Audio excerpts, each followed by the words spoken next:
75 for this Wednesday, November 1st. Good morning, Casey Keller. Hope all is well in your neck of the woods, sir. Today, we're going to talk about end of year.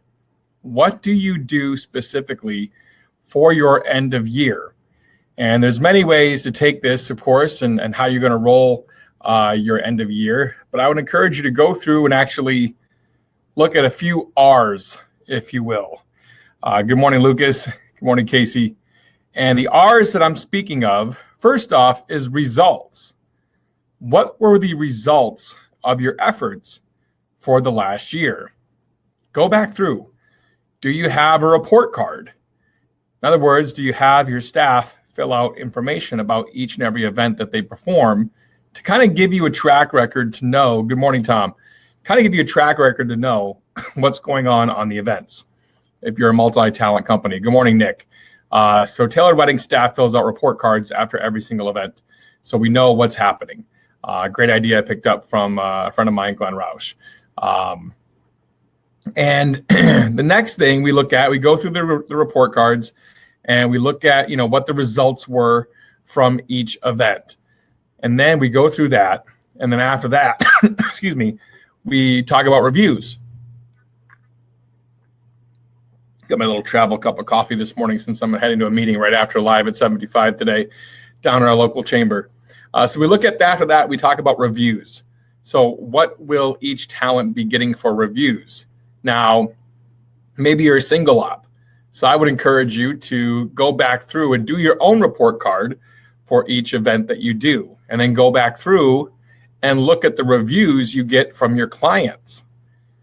Go back through, that's your review, if you will, and also maybe even send out some video footage performance of your event to a local or maybe a national talent that you respect and admire that can review what you did. Even take an outsider's perspective.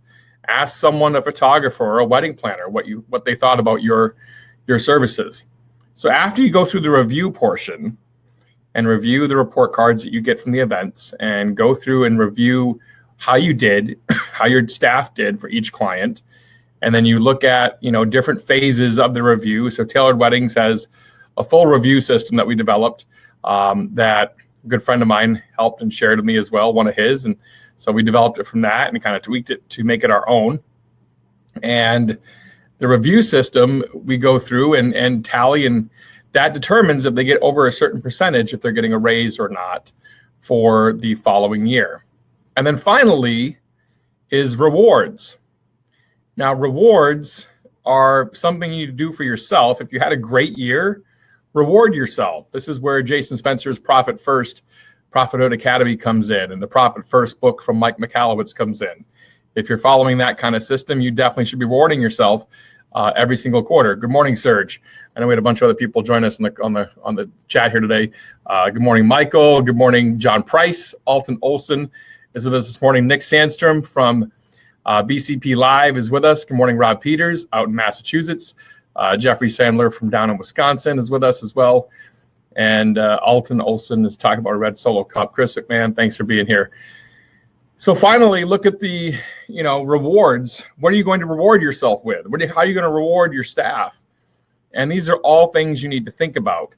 I'm doing something new this year to reward my staff. I'm not going to share it here because my staff watches these videos.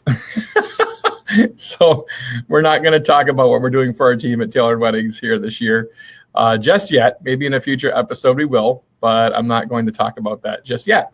So anyway, so find a way to reward your staff, reward yourself personally for a job well done. And the last thing I'll leave you with before we exit live at 75, so I can get to my meeting at supposedly 8 o'clock. I'll be arriving late, and I told them I would be, is you want to find out what's going to be your theme for the following year. Now, how do you figure out your theme for the following year? Go back through and see, where did you fall short the previous year? Now, wherever you fell short the previous year, that should be your theme for the following year, because you want to raise that area of your business up. So find out, where did you fall short, and use that to be your focus and your theme for the following year. We did that for 2017. I think it's worked pretty well. We're going to continue that and then also expand on another area of our business for 2018. So that's it for Live at 75 for today. Thank you so much for watching. We'll be back tomorrow morning, another edition here for Live at 75, your daily motivational kickstart. We'll see you tomorrow. Bye.